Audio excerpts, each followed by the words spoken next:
It's April 27th, Monday. I have a nice story for you, one that's hard to believe, but true.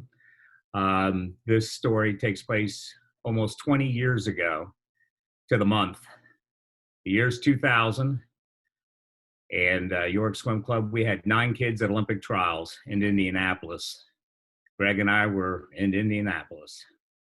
And one was Jeff Salmonsato, who swam for York since he was 8 and was now at Auburn University. And so we head to Olympic trials. Jeff was ranked in the top 10 in the world in 200 fly. Now, this is long course, 50 meter. And in the United States, he was ranked 3rd. Top 2 make the Olympic team. So we had to knock somebody off to get in. So in the morning, you don't want to go all out. You just want to make sure you're in finals. Because if you're not in finals, you can't do a thing. Doesn't matter if you set the world record somewhere else in the bozo heats, it doesn't matter. You got to be in finals. So in the morning swim, Jeff is seated 2nd. The kid that was 2nd hadn't done a best time in over a year, so we weren't too worried about him.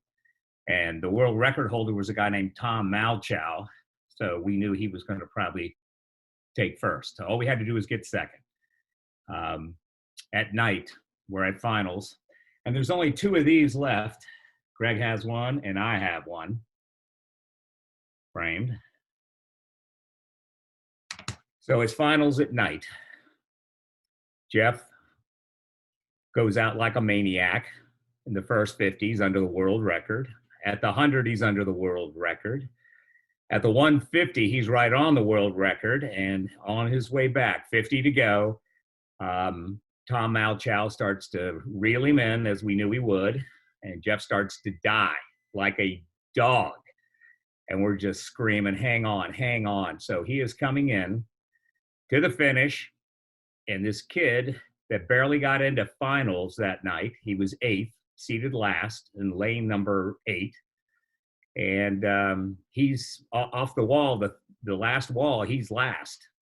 And all of a sudden he starts coming on like a freight train, and I could see him in the outside lane. I could see Jeff dying, doing finger drag fly, trying to get in. Oh my God, it's coming, it's coming. He's at the flags. Malchow wins. Jeff's got 2nd. And they touch, and the kid in lane 8 came in like a maniac, and Jeff got 3rd by 16 100ths of a second, I believe it was. 16 100ths of a second. You can't even snap your fingers that fast. So Jeff got out-touched, and he got 3rd. And you know what you get for 3rd at Olympic trials? Nothing. Nothing. Thanks for coming. And the kid that out-touched him in lane 8, you might know, his name is Michael Phelps. Yes.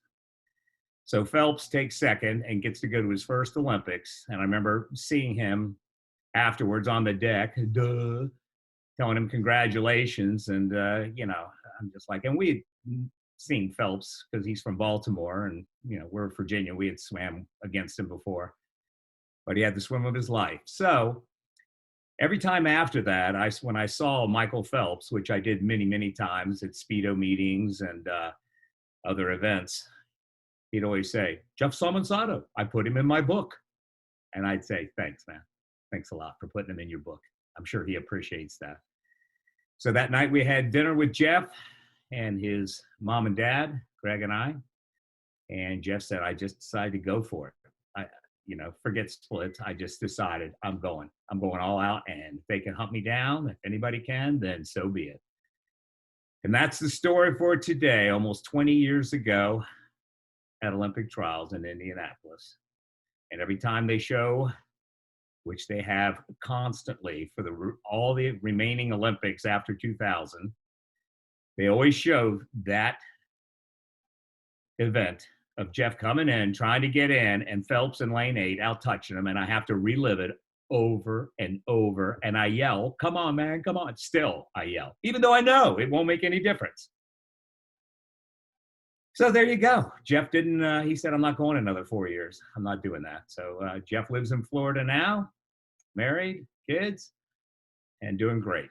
So there you go. That's the story from Bob today. Hope you enjoyed it. Unbelievable. Yes, it is.